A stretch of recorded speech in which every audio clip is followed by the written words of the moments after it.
kotanga mikolo kolonanga ona eba ndenge yako banga yo eye ona ekolako tosaka kombo na yo yango la Bible dit heureux le peuple qui connaît le son de la trompette.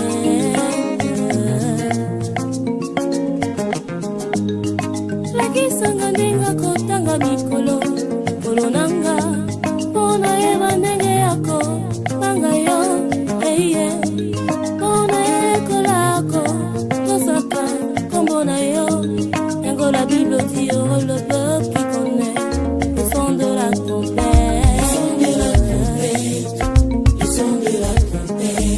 Yango la Bible dit heureux le peuple qui connaît le son de la trompette. Yango na lindo la kisanga ona ekola kulinga kaya. Molili etondi mokili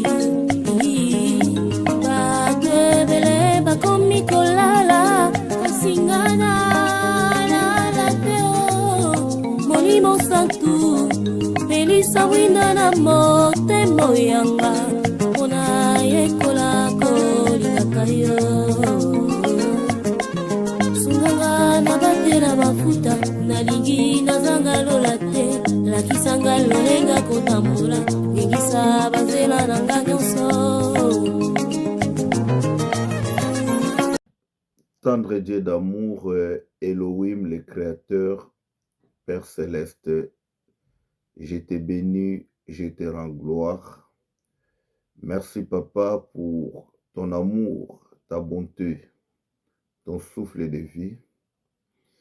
Père, je recommande ce moment entre tes saintes mains. Conduis, dirige-nous par ton esprit. Je repousse tout ce qui ne te glorifie pas.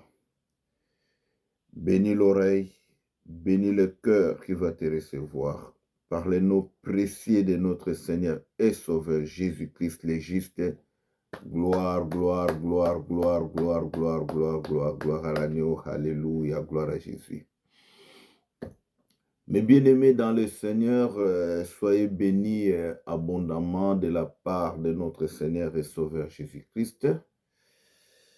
Mes frères et sœurs, je voulais partager avec vous la parole de Dieu ou le pain de vie ou manger avec vous ensemble l'agneau de Dieu qui est notre Seigneur et Sauveur Jésus-Christ. Moi, votre bien-aimé Nzemampe Ewan Israël, de l'éternité, les sceaux du cœur, les sceaux de l'éternel, les réserves de Yehoshua Amashia. Soyez bénis abondamment. Mes frères, je voulais parler avec vous dans le livre de 1 Roi, chapitre 18. Je vais commencer le verset 1 jusqu'au verset 9. Après, je prendrai les versets 15 et 17. Je lis au nom de Jésus-Christ. Bien des jours s'écoulèrent au cours de la 3e année de sécheresse. L'Éternel adressa la parole à Élie en ces termes. Va, trouve Akab. Je ferai pleuvoir sur ce pays. Élie partit enfin de rencontrer Akab. Comme la famine s'était aggravée à Samarie, Akab avait convoqué Abdias, l'intendant de son palais. Celui-ci craignait l'Éternel. Lorsque la reine Jézabel avait voulu exterminer tous les prophètes de l'Éternel, Abdias avait sauvé 100 d'entre eux en les cachant à des groupes de 50 dans des grottes et leur procurant à manger et à boire. Akab avait ordonné à Abdias, va, parcours le pays à la recherche de toute source d'eau et de tout fond des torrents. Peut-être découvrirons-nous assez d'herbes pour maintenir en vie nos chevaux et nos mulets, sans être obligés d'abattre une partie de notre bétail. Ils répartirent les pays à parcourir. Akab partit seul de son côté et Abdias prit une autre direction. Alors que Abdias était en chemin, Élie arriva à sa rencontre. Abdias le reconnut et s'inclinant face contre terre devant lui, en demandant « Est-ce bien toi, mon Seigneur Élie ?»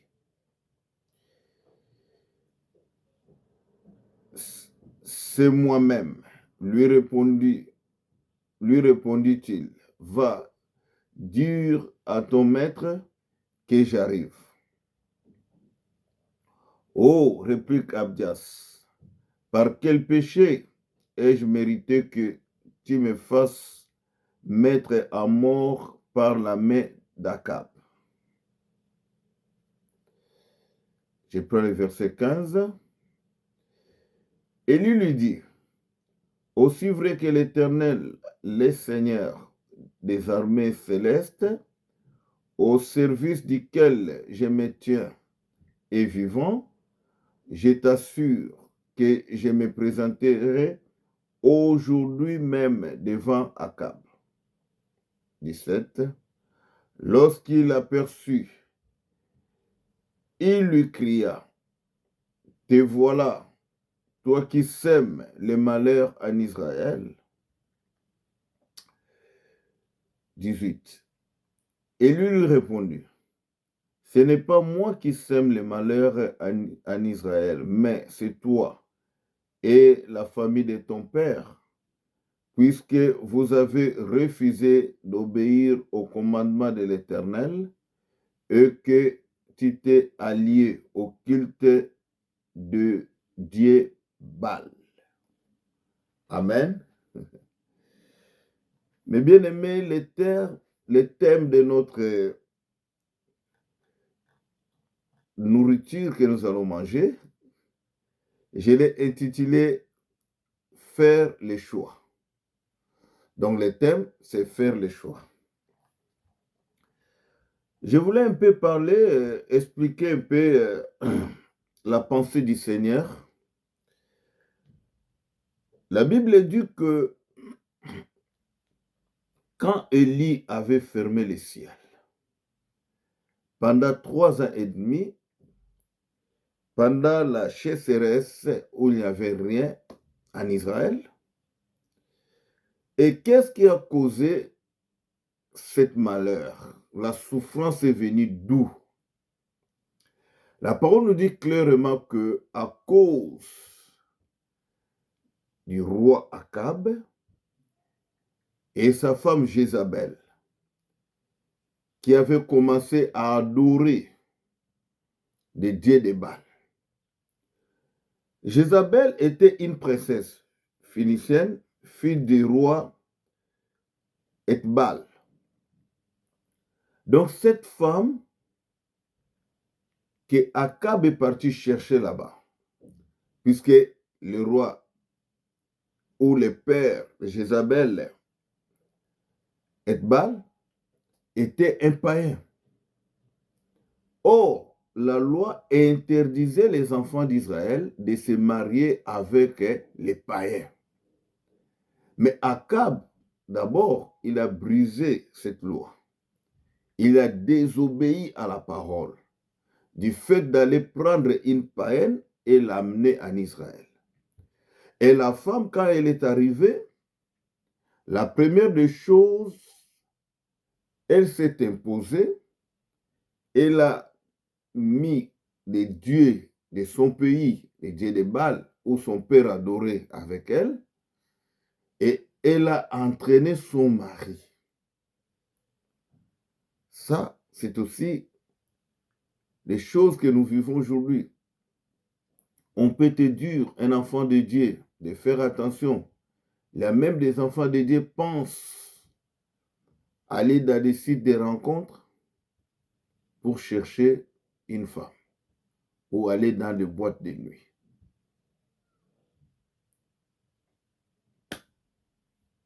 À cause de ça, Akab a entraîné tout un pays. Donc, son peuple a été frappé. Ils ont subi la sécheresse, la souffrance à cause de qui?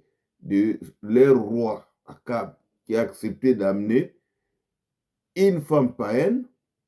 Et cette femme a introduit des dieux étrangers qui étaient interdits en Israël. Donc, mes frères et sœurs, vous pouvez voir qu'effectivement, Jézabel était d'origine païenne. C'est dans 1 Roi chapitre 16, les versets 30 à 33. Ça, vous pouvez lire. Vous allez voir que son père s'appelait Edbal. Donc, c'était un roi païen.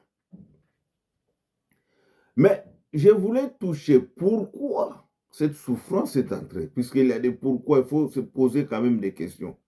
Nous avons vu que c'est à cause des désobéissances du roi, à cause de l'idolâtrie que le roi avait installée dans son pays.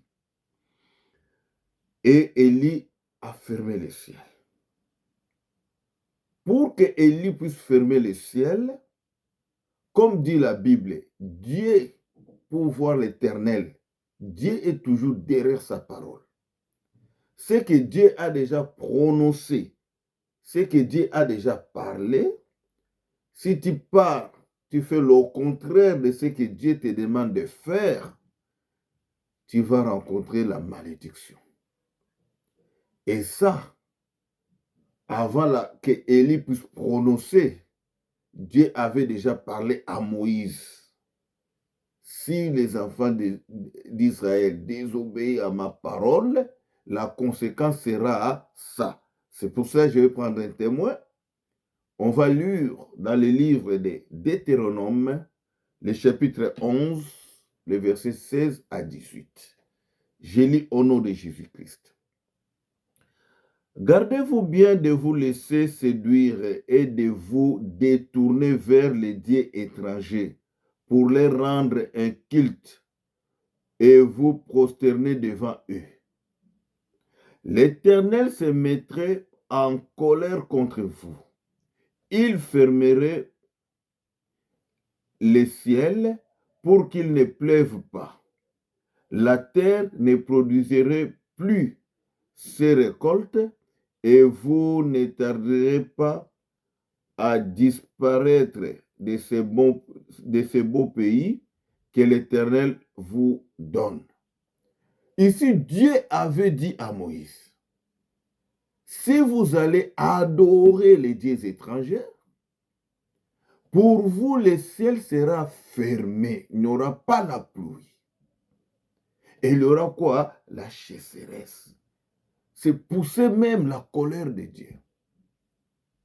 Mais aujourd'hui même, mes frères et sœurs, il y a déjà par défaut, à cause de la souffrance, ils acceptent d'aller adorer des dieux étrangers.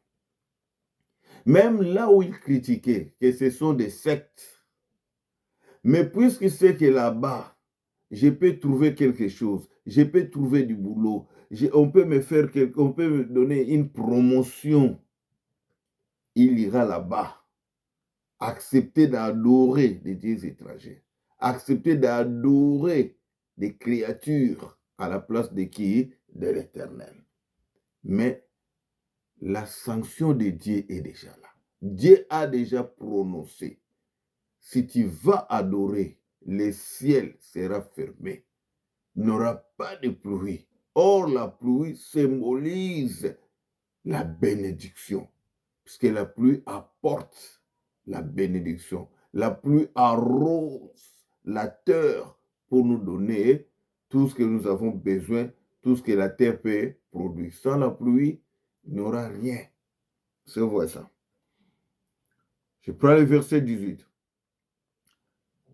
Gravez donc bien ces ordres que je vous donne dans votre cœur et au tréfonds de votre être, qu'ils soient attachés comme un signe sur vos mains et comme une marque sur votre front. Ah, écoutez ce que Dieu dit. Que ce que je vous ai prescrit, vous devez garder ça bien dans votre cœur. Et que ça soit dans votre être, que ça soit attaché comme un signe sur vos mains et comme une marque sur votre front. Est-ce que vous écoutez? C'est que Dieu réclame que les gens puissent graver. Mes frères, l'idolâtrie, aller adorer quelqu'un pour avoir quelque chose, aller t'agenouiller devant une personne pour lui demander qu'il te fasse quelque chose, qu'il te donne du boulot, qu'il te donne, tu as besoin d'une promotion. Ça, le ciel sera fermé pour toi. Dieu nous demande de graver ça, que ce soit dans notre esprit, au-dedans de nous, dans notre cœur, et de savoir qu'il n'y a que Dieu que nous pouvons adorer. C'est vrai ça. Je retourne dans notre passage principal, ou le passage que nous venons de lire. La Bible dit dans le verset 3 que Akab avait convoqué Abdias, l'intendant de son palais. Celui-ci craignait qui est l'Éternel. Abdias, l'intendant du roi. Donc, Abdias qui vivait dans un environnement dominé par l'idolâtrie, puisqu'il était l'intendant du roi. Donc, à tout moment, il était au palais royal, comme intendant. Là où la reine était, là où les prophètes de Baal venaient. Mais la Bible dit, il craignait Dieu. Abdias a même fait quelque chose d'extraordinaire. Quand Jézabel a commencé à tuer les prophètes, Abdias a pris 100 prophètes de l'Éternel. Il les a divisés en des groupes de 50-50. Il est parti les cacher où? Dans des grottes. Et la Bible dit, malgré la sécheresse, cet homme a mené tout le temps le pain et de l'eau pour nourrir quoi? Les prophètes de Dieu. Frère, l'environnement où lui travaillait, c'est là où les gens adoraient Baal. Mais lui, il craignait l'Éternel. Si c'était les chrétiens d'aujourd'hui, c'est-à-dire pour avoir des privilèges, je préfère adorer aussi Baal. Mais lui, il craignait l'Éternel. Lui, il a fait cacher 100 prophètes de l'Éternel. Et quand, pendant la sécheresse, où il n'y avait plus rien, cet homme débrayait le peu qu'il trouvait pour aller donner aussi aux prophètes. C'est ce que la Bible dit. Nous sommes dans ce monde, mais nous ne sommes pas de ce monde. Tu ne peux pas te comporter comme des païens, puisque l'environnement là où tu vis, les choses que ces gens-là font, va t'entraîner de pratiquer comme eux. Non, nous sommes différents. Nous sommes des enfants de Dieu. Abdias s'est distingué. Abdias n'a pas accepté d'adorer les dieux de Baal. Il craignait l'Éternel. C'est vrai ça. Que ce soit la situation. Il ne faut jamais trahir Dieu. Restez fidèle, comme lui il est fidèle. Prenons l'exemple de Joseph. Joseph en Égypte, la femme de son patron qui était Potiphar cherchait à sortir avec Joseph. Mais Joseph avait refusé. Il dit non, non, non. L'adultère, ce n'est pas bien devant l'Éternel. Moi, je crains Dieu. Malgré que je travaille chez cette dame, malgré que c'est elle qui me paye, mais je ne peux pas commettre l'adultère, faire les choix. C'est ça notre thème. Tu dois regarder les bons, les vrais et les faux. Si je fais ça, est-ce que Dieu sera content? Joseph a refusé l'offre de la femme de Potiphar. Si c'était nos frères aujourd'hui, il va dire, ouais, c'est pas grave. Je peux commencer, cette femme va me donner beaucoup d'argent. Cette femme, quand son mari sort, moi je reste avec elle, elle va me donner l'argent, elle va me donner beaucoup de privilèges. Mais Joseph savait que les privilèges, la bénédiction, la paix, la joie, la protection, tout ce qu'il peut avoir besoin, c'est Dieu qui peut les donner. C'est Dieu qui accomplit. C'est Dieu qui peut faire tout pour lui. Maudit soit l'homme qui se confie à l'homme. Daniel à Babylone. On amène la viande. Vous pouvez manger la viande, boire aussi le vin. Vous serez beau. Le roi sera content de vous. Daniel a dit, niet. Amène-nous les légumes et de l'eau. Mais à la fin de compte, c'est Daniel et ses compagnons qu'ils ont vu qu'ils étaient beaux. Et en plus, Dieu a augmenté. La Bible dit qu'il avait un esprit supérieur. Qui peut donner l'esprit supérieur? Ce n'est que Dieu. Pas un homme. C'est Dieu seul qui peut te donner ça. Il faut faire les choix, mes frères. Je prends un autre témoin. Dans le livre d'Ésaïe, chapitre 59, les versets 1 à 4, je lis au nom de Jésus-Christ. Non, la main de l'Éternel n'est pas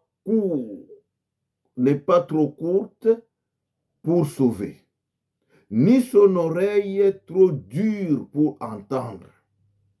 Mais ce sont vos crimes qui mettent une séparation entre vous et votre Dieu. Ce sont vos péchés qui vous cachent sa face et l'empêchent de vous écouter.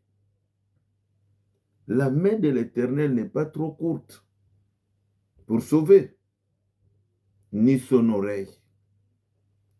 Mais ce sont vos crimes qui mettent une séparation entre vous et l'Éternel. Ce sont vos crimes. La Bible dit, Dieu n'exauce pas les pécheurs.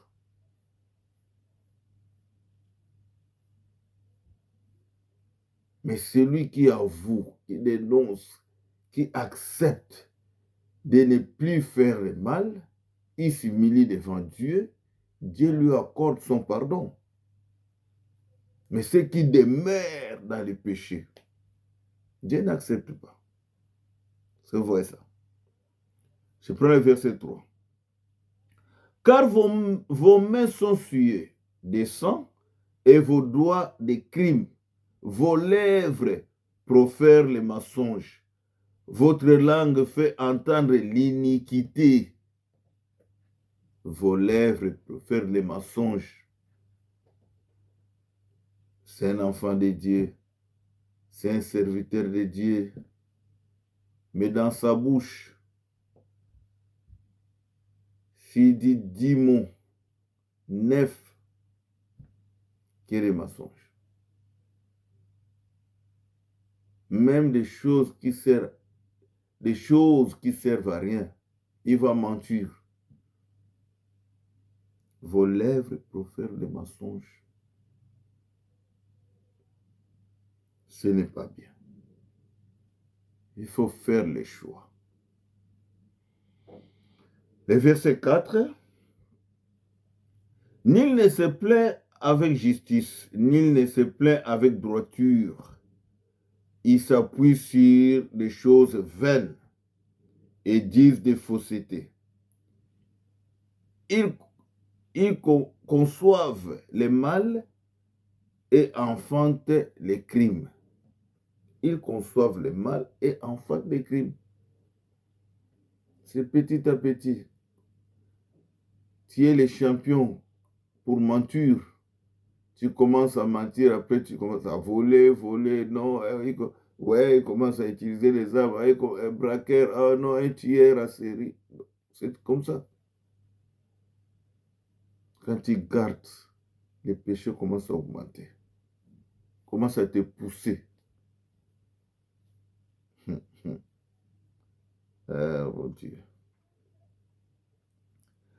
Mais le verset 17, là où que je venais de lire, la Bible dit que Akab dit à Élie, toi qui sèmes le malheur en Israël. Mais la réponse d'Élie, ce n'est pas moi qui sème le malheur en Israël, mais c'est toi et la famille de ton père. Aujourd'hui, nous avons des serviteurs corrompus. Pour avoir ça, les billets de banque. Dieu peut lui dire, va dire à un homme politique ou à un responsable quelconque que ce qu'il fait, ce n'est pas bon. Jean-Baptiste avait eu du courage à dire à Hérode en face que non, ce que tu fais, ce n'est pas bien. Nathan est parti voir David. Il a dit, ô roi, car David, il a donné l'explication, quelqu'un a beaucoup de bœufs, mais il est parti prendre de son frère, des choses comme ça. Et David a dit, mais c'est qui là? Oh, il a dit à David, il a dit, c'est toi le roi. Tu pouvais prendre les plusieurs, il y a beaucoup de femmes ici. Tu es parti prendre la femme d'Éri. Voilà. Il a dit en face à Akab que c'est toi et ta famille, puisque vous avez commencé à adorer les dieux étrangers.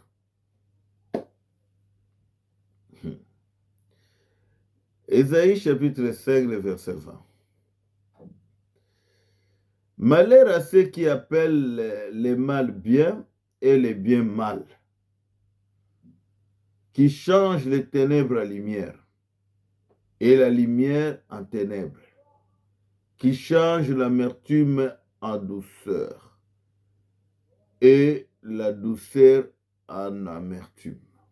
Malheur à ceux qui appellent mal bien. Voilà. C'est même ce que nous vivons aujourd'hui. Quelqu'un qui fait du mal, les gens applaudissent, disent que ouais, c'est pas grave, oui, c'est... Quelqu'un où on donne des preuves, il y a des preuves tangibles, où les gens sont partis même porter plainte que cet homme, il a fait ceci. Mais vous voyez que tellement que le monde est corrompu, ils vont parler avec prudence, dire non, présumé innocent, oui, on peut dire non, il faut dire le mal tel quel est. Si quelqu'un fait du mal, tu dis il a fait du mal. C'est ça. Les gens oublient qu'il y a aussi des péchés de participation. Tu as vu quelqu'un voler, toi, tu es là comme témoin. Tu as vu, témoin oculaire, tu as vu des choses. Mais comme la personne est en train de te faire des gestes, tu changes. Tu changes de version. Tu dis non, c'est pas lui, c'est celui-là qui est parti de l'autre côté. tu participes à son péché.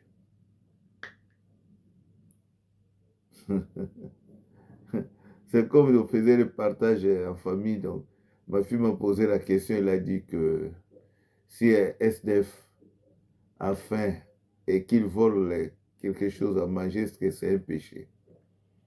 J'ai dit à ma fille, c'est un péché. Il doit demander. Si cette personne refuse 2, 3, 4 personnes, il y aura quand même quelqu'un qui peut lui donner même un petit rien pour acheter. C'est un péché. Il y a des enfants de Dieu qui font maintenant des péchés de participation. Tu cherches à couvrir le mal. Non, il faut dire le mal comme tu vois là. Tu dis oui, ça c'est mauvais. C'est ça. Deutéronome, le chapitre 30, le verset 19. Je lis au nom de Jésus, Christ. J'en prends aujourd'hui à témoin contre vous les ciels et la terre. J'ai mis devant toi la vie et la mort, la bénédiction et la malédiction. Choisis la vie afin que tu vives, toi et ta postérité. Dieu dit, je prends témoin entre vous, les ciels. Choisis la vie. Sinon, ça va frapper même toute ta descendance. C'est vrai ça. Je vais prendre le dernier passage. Josué chapitre 24, les versets 14 à 15. Je lis au nom de Jésus-Christ. Maintenant, craignez l'Éternel et servez-le avec intégrité et fidélité. Faites disparaître les dieux qu'ont servi vos pères de l'autre côté du fleuve et en Égypte et servez l'Éternel. Et si vous ne trouvez pas bon de servir l'Éternel, choisissez aujourd'hui qui vous voulez servir. Ou les dieux que servaient vos pères au-delà du fleuve, ou les dieux des Amoréens dans les pays desquels vous habitez. Moi et ma maison, nous servirons l'Éternel. Moi, Israël, et ma maison, nous servirons l'Éternel. Donc Jésus a demandé au peuple de faire le choix, libre arbitre, de choisir. Vous voulez prendre les dieux que vos pères ont servi de l'autre côté du fleuve ou en Égypte, ou les pays où vous habitez, les pays des Amoréens, vous voulez choisir leurs dieux?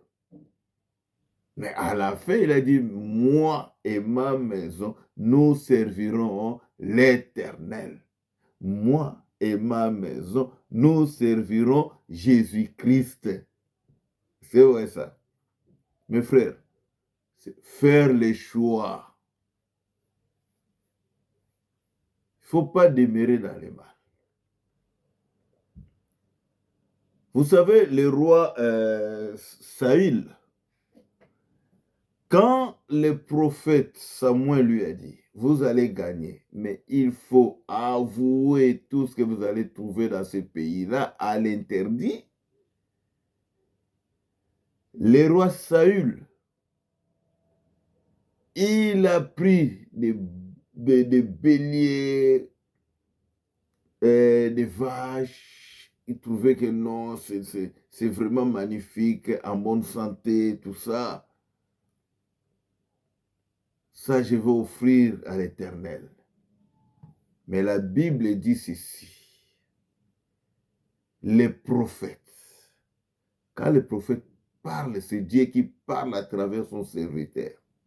C'est comme quand Élie a fermé les ciels. c'était Dieu qui avait fermé. Parce que les preuves en est que pour ouvrir le ciel, ce n'est pas Élie qui a pris l'initiative, mais c'est Dieu qui lui a demandé de rentrer à Israël pour ouvrir le ciel. Samuel a dit au roi Saül que l'obéissance vaut mieux que les sacrifices. L'obéissance vaut mieux que les sacrifices. De sa parole vaut mieux que des graisses de bélier.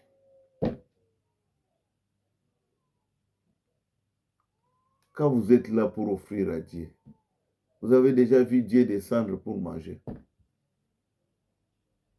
Quand tu continues à faire le mal là, de mentir, de voler, de faire tout ce que tu penses que oui, mais le dimanche je veux amener la dîme à l'église. L'obéissance vaut mieux que les sacrifices. Obéir à la parole de Dieu vaut mieux que tout ce que tu peux offrir à Dieu. Ça ne sert à rien. Dieu veut que tu sois d'abord saint. Que tu sois propre devant lui. Que tu obéis à sa parole. Que tu fais sa volonté. Faire les choix. C'est ce que je voulais partager avec vous, mes frères et sœurs. Vraiment, que le Seigneur de gloire puisse vous bénir. Comme d'habitude, je vous demande, mes frères, de prier pour nous, de vous abonner sur notre chaîne Les Sons de la Trompette, de partager nos vidéos, de liker nos vidéos. Nous avons mis un numéro de téléphone. Ceux qui ont des problèmes, qui cherchent à avoir des conseils ou qui ont des sujets de prière, qui veulent nous associer, nous sommes disponibles pour nous appliquer avec la grâce de Dieu. Vraiment, pour tous ceux qui sont malades, je demande que le Seigneur vous guérisse au nom de Jésus-Christ. Ceux qui ont des problèmes, que le Seigneur vous visite, qu'il vous donne la solution. Recevez la grâce de Dieu au nom de Jésus-Christ. Amen. Quand j'étais perdu comme une brebis égarée, un sauveur s'est mis à ma recherche. Un agneau a été immolé pour moi. Le bon berger traça un chemin pour ma rédemption. Un glorieux s'est fait Messie souffrant pour me racheter.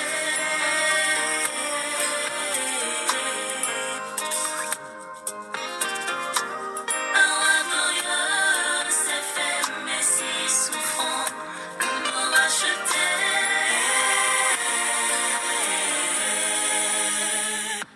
Homme de douleur, habitué à la souffrance, il prit ma place et s'est chargé de mes iniquités. Jésus paya tout, c'est au prix de son sang qu'il m'a racheté. C'est au péril de sa vie que j'ai été sauvé.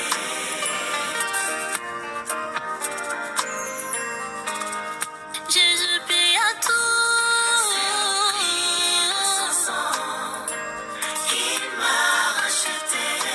C'est au péril de sa vie que j'ai été sauvé.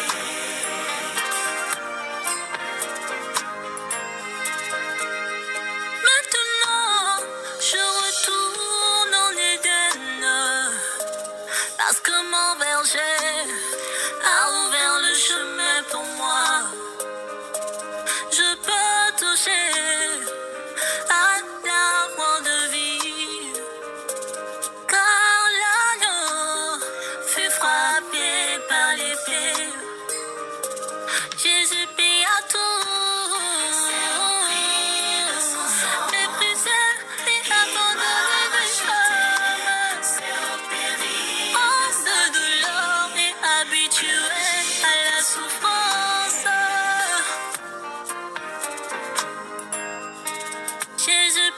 tout.